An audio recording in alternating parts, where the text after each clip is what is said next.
Historia de Nuestra Señora de Luján, patrona de Argentina.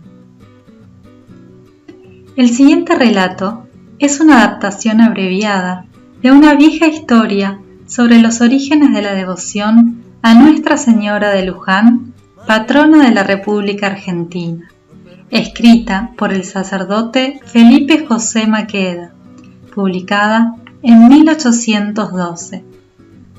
Si bien esta fecha es 180 años posterior al milagro de la carreta de la Virgen, acaecido en 1630, su obra tiene un valor incuestionable, por lo que diremos a continuación. El padre Maqueda sirvió sus años de vida sacerdotal a la sombra del santuario, donde actuó como teniente cura de la parroquia y otras veces como capellán. Allí tuvo oportunidad de beber la tradición histórica del santuario y, lo que es más importante, acceder a preciosos documentos del archivo que hoy se han perdido. Su obra es además casi una traslación literal de un relato conocido por los años de 1760, compuesto por el franciscano Antonio Oliver.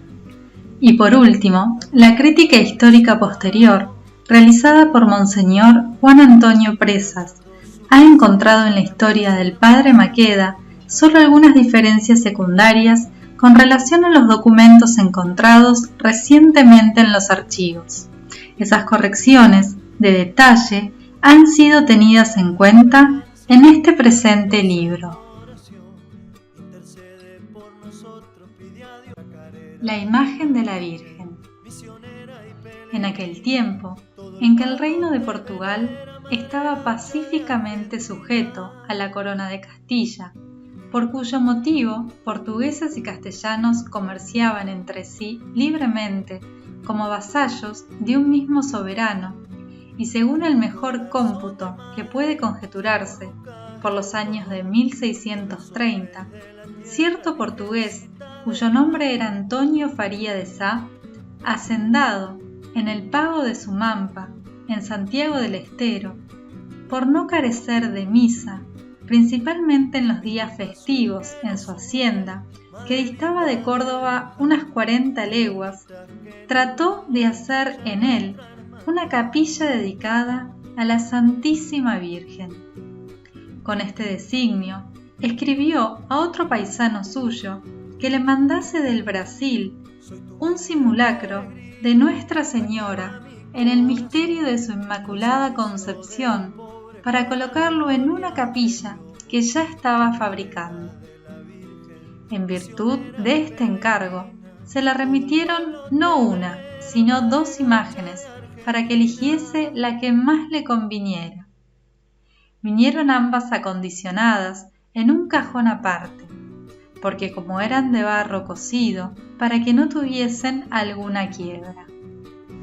El que trajo el encargo de estos cajones era también portugués, capitán del navío San Andrés, y habiendo llegado con felicidad al puerto de Buenos Aires, los acomodó a entrambos en un mismo carretón, y personalmente los condujo hasta la estancia de Diego Rosendo, cita a 5 leguas de lo que es ahora la villa de Luján, y aquí paró e hizo noche. El lugar del milagro. Al día siguiente, André, que así se llamaba el marino portugués, trató de proseguir su viaje para Córdoba y su mampa, pero sucedió que, uncidos ya al carretón los bueyes, por más que tiraban, no podían moverle ni un paso. Admirados de la novedad, los circunstantes le preguntaron qué carga traía.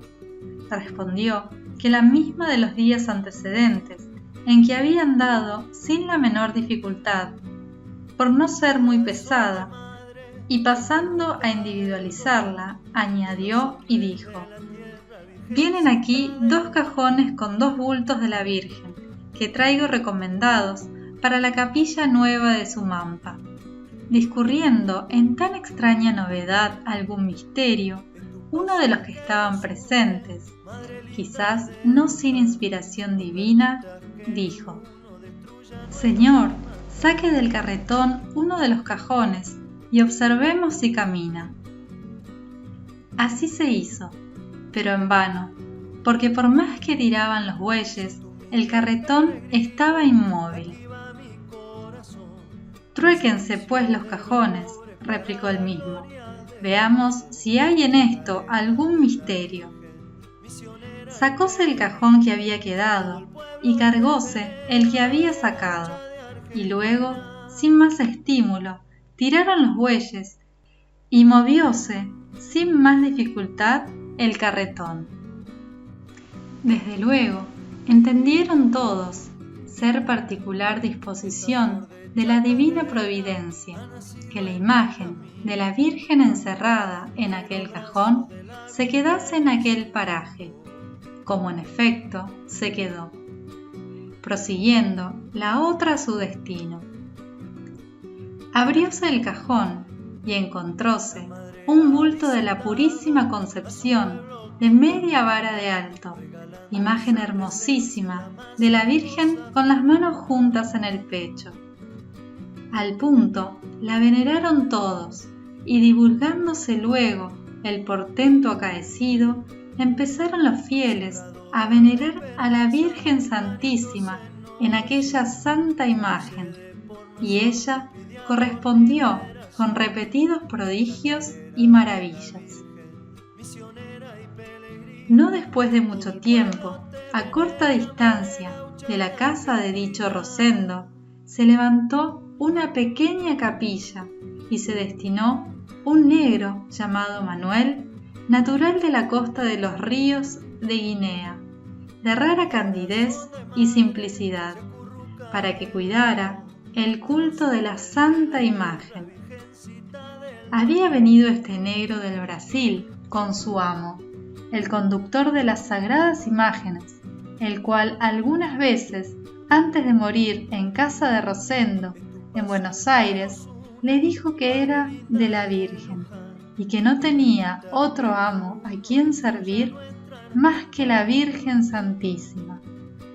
Se aplicaba este negro con tanta solicitud al culto de la Señora que nunca tenía su imagen sin luz, y con el cebo de las velas que ardían en su presencia, hacía prodigiosas curaciones en varios enfermos que de partes diferentes acudían a la capilla. 40 años después, por los atrasos de la estancia, vino a quedar la capilla de la Virgen en despoblado, aunque el negrito Manuel nunca la desamparó.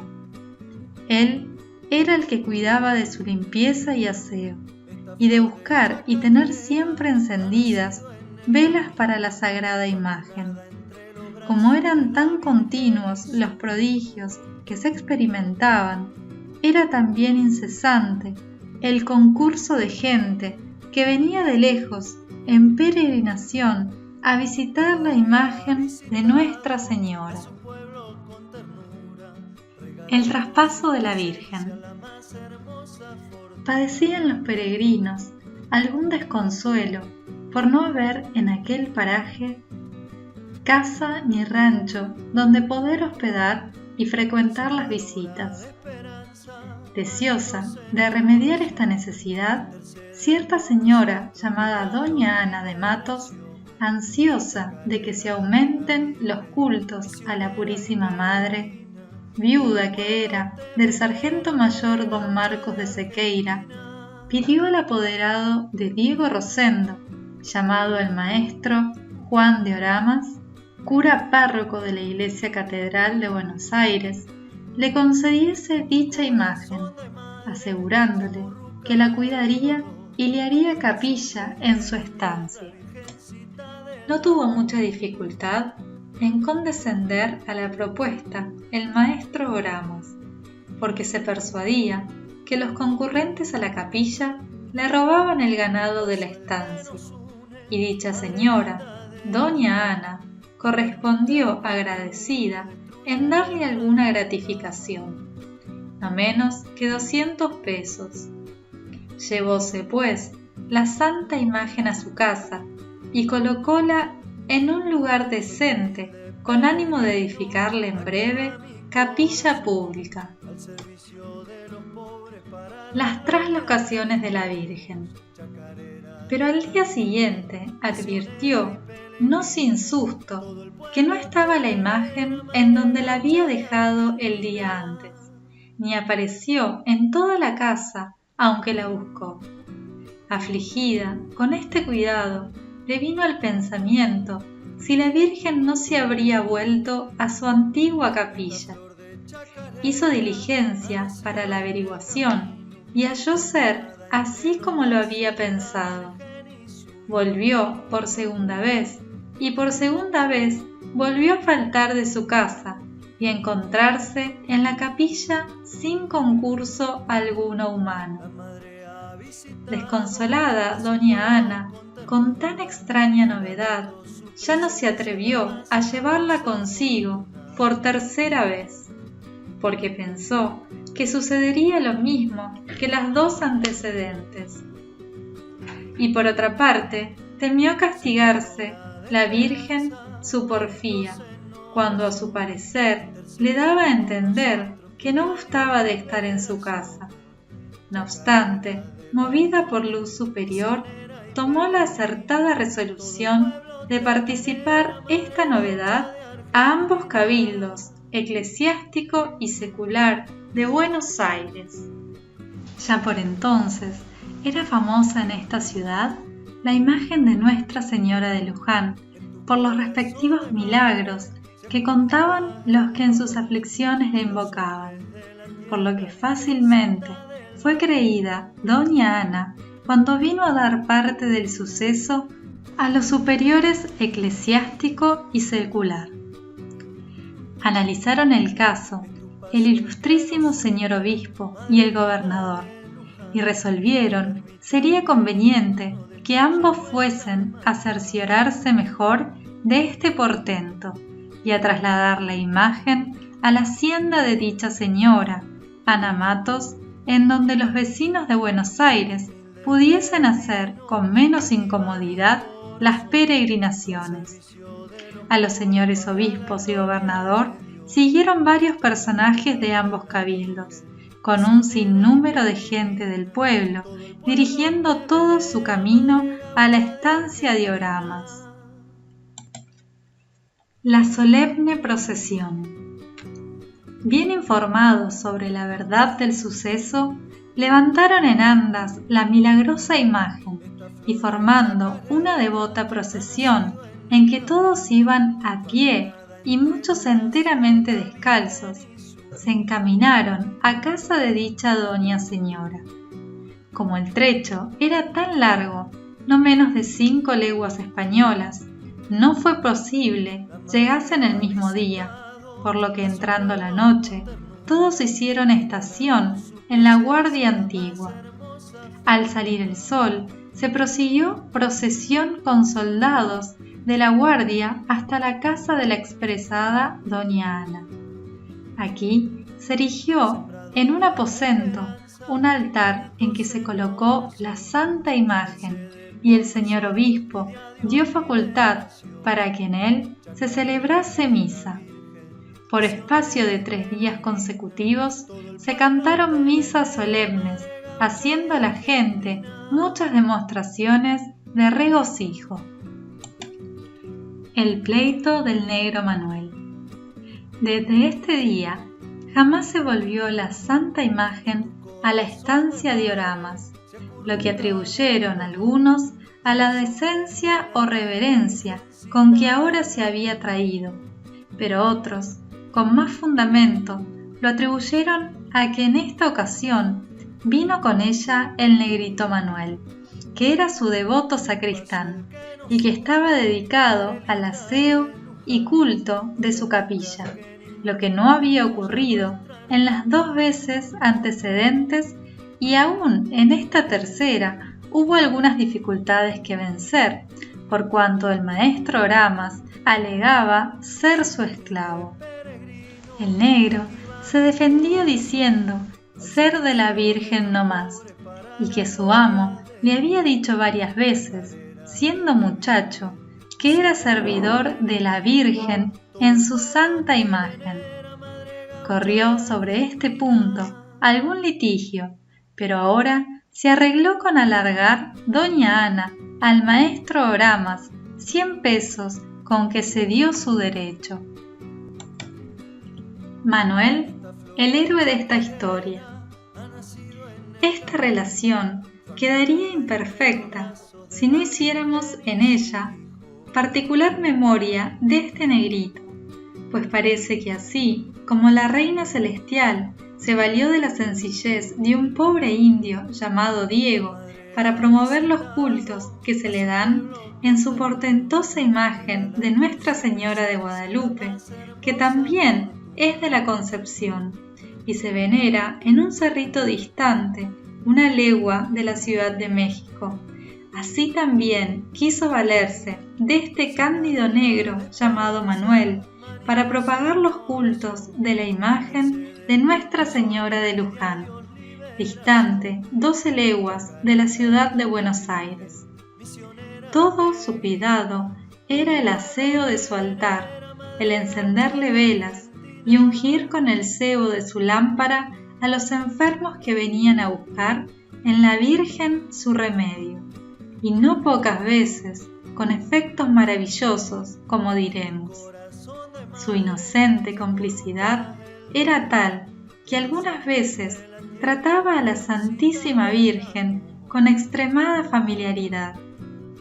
Fue el caso que, habiéndose hecho una pequeña capilla a la Virgen en la misma casa de dicha doña Ana, y estando ya colocada en su nicho la imagen, reparó el negro que algunas noches faltaba del nicho y por la mañana ya la encontraban en él, pero con el manto y saya llenos de abrojos y cadillos y algún barro en los flecos, y en estas ocasiones le decía: «Señora mía, ¿qué necesidad tenéis vos de salir de casa para remediar cualquier necesidad, siendo como sois tan poderosa?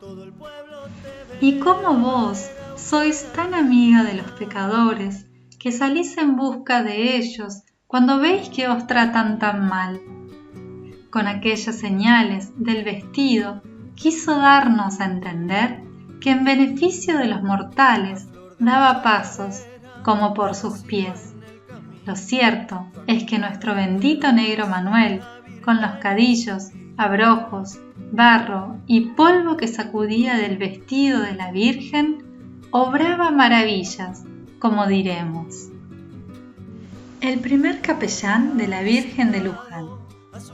Por los años de 1684, sucedió que don Pedro de Montalvo, clérigo presbítero de Buenos Aires, enfermó gravemente de unos ahogos asmáticos que en poco tiempo lo redujeron a tísico confirmado.